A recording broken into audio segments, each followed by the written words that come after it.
ప్రతి మనిషికి తాను లగ్జరీగా సుఖ సంతోషాలతో చాలా అందరికన్నా బాగుండాలని, అందరికన్నా సుఖ సంతోషాలతోని మంచి మంచి వెహికల్స్తోని పెద్ద పెద్ద భవంతులలో నివసించాలని ఉంటుంది.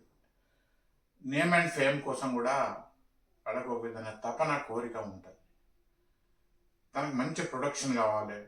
ఇంట్లో ఏదో కుక్కనో బయట గేట్ల వాచ్మెనో ఎవడన్నా ఎక్కడికైనా పోతే అక్కడ ఉన్నోళ్ళు లేచి నిలబడాలను, తను చెప్పిన అందరిది వినాలను, ఇలాంటి కోరికలు అనేది చాలా సహజంగా ఉంటుంది. మనశ్శాంతి ఉండాలని కోరిక ఉంటుంది, చాలా సంతోషంగా ఉండాలని కోరిక ఉంటాయి. సంపదలు అంతన బంధుమిత్రులు తెలిసిన వాళ్ళందరికన్నా అందరికన్నా ఎక్కువ ఉండాలని కోరిక ఉంటుంది. ఉండాలి సంతోషం. కానీ ఆ కోరికలు అంటూ ఉండదు. ఆ కోరికలు అనేది నెరవేరాలంటే ఫస్ట్ దేశద్రోహులకు ధర్మద్రోహులకు సపోర్ట్ చేయడం మానాలి.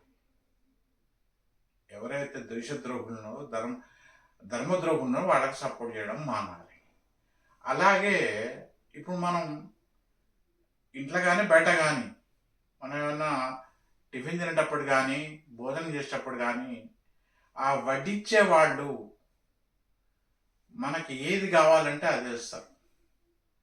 అన్నం వేయమంటే సాంబార్ వేరు, సాంబార్ వేయమంటే ఒక కూర వేరు, కూర వేయమంటే చట్నీ వేరు.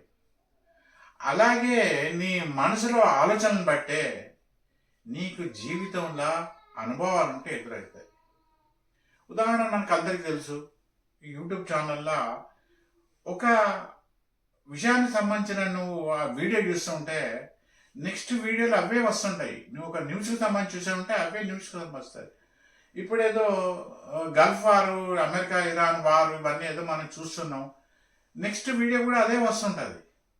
అలాగే నీ ఆలోచనలు బట్టి నువ్వు ఇట నెగటివ్ ఆలోచనలో ఉంటే, నేను చెప్పిందే వినాలని ఒక మూర్ఖత్వంతోనే ఉంటే, నేనే కరెక్ట్ అనుకుని ఒక మూర్ఖత్వంతోనూ అజ్ఞానంతోనూ అహంకారంతోనూ ఉంటే అది నీకే అపకారం చేస్తుంది.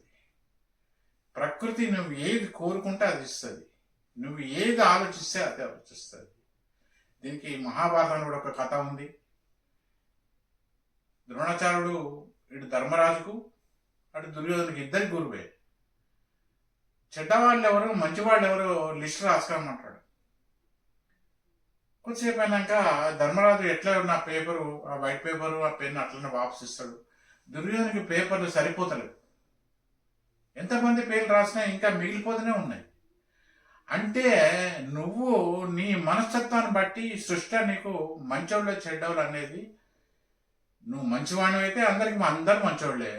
నీ మనస్తత్వంలో కుళ్ళిపోతానం, మోసం చేసే గుణం, ఇతరుల నెత్తి మీద చేయబెట్టే గుణం, ఇతరులను తిట్టే గుణం, ఇతరులను విమర్శించే గుణం ఉంటే నీ జీవితంలో నువ్వు సంపాదించిన సొమ్ము అంతా రోగాలకు అప్పులకు బతుకుండగానే నరకం అంటే ఏంటో అనుభవిస్తావు. కనుక చెడు ఆలోచనలు పనికిరాదు, ఇతరులను విమర్శించద్దు. ఎవరి జీవితం వారిది, వాళ్ళ యొక్క పరిస్థితుల ప్రకారం వాళ్ళు మెదులుతారు.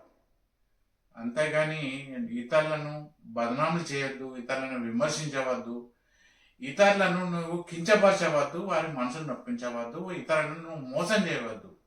ఏ కారణంలో కూడా నువ్వు మోసం చేయద్దు. ఒక విత్తనం అరిగితే అది 100 విత్తనాలు 200 విత్తనాలు ఇలా అవుతారు. నువ్వు ఒక మనిషిని ₹1 మోసం చేసినా కూడా అంతకు 10 నువ్వు వేరే రూపంగా నువ్వు అనుభవించాల్సి వస్తుంది. కోర్స్ ఏంటంటే సెల్ ఫోన్ ఛార్జింగ్ ఉన్నంతసేపు ఎలా పనిచేస్తుందో, నీ పూర్వపుణ్యం ఉన్నంతసేపు నీలో ఉన్న అహంకారం అనేది ఇవన్నిటిని గుర్తించదు, పాపపుణ్యాలను గుర్తించదు. నిజంగా నీ జీవితం బాగుండాలనుకుంటే మరొకసారి గుర్తు చేస్తున్నావు, దేశద్రోహులకు ధర్మద్రోహులకు సపోర్ట్ చేయకూడదు, ఎవరిని కించపరచవద్దు, ఎవరిని మనసు నొప్పించవద్దు, చాతనైతే సహాయం చేయాలి, లేకుంటే చేయకూడదు. ఇతరుల మనసు నొప్పించద్దు, చాలా చాలా డేంజర్. దాని యొక్క ఫలితం అనేది అనుభవించడానికి కాస్త టైం పడుతుంది. అప్పుడు కూడా నువ్వు ఈరోజు చేసిన ఈ పాపం యొక్క ఫలితం అనేది నీ గుర్తుకు రావు. సో నీ జీవితం కేవలం అందరికన్నా జీవితం బాగా సుఖంగా ఉండాలని నువ్వు అనుకుంటే సరిపోదు.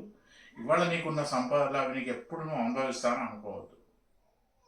ఒక sugar patient seat house owner అయినా షుగర్ పేషెంట్ అయితే అతను ఎలాగ తను తయారు చేసిన సీట్లు తను లేనిలో, అలాగే నువ్వు ఇతరుల యొక్క చెడు కోరేది ఉంటే, ఇతరుల గురించి చులకనగా చెడుగా మాట్లాడితే, ఇతరుల మనసు నొప్పిస్తే అవన్నీ నీకే వస్తాయి.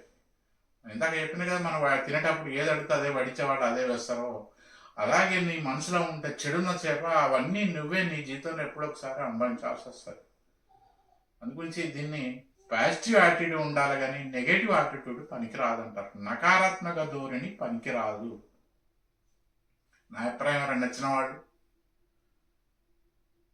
దయచేసి నా వీడియోని లైక్ చేసి, నా వేదిక వేసి యూట్యూబ్ ఛానల్ సబ్స్క్రైబ్ చేసి ఇతరులు కూడా ప్రోత్సహించాలని కోరుతున్నాను. మీకు నచ్చని విషయాలు ఉంటే మౌనంగా ఉండండి, అంతేగాని ఇతరులను ఏ విధంగా కూడా హర్ట్ చేయొద్దు.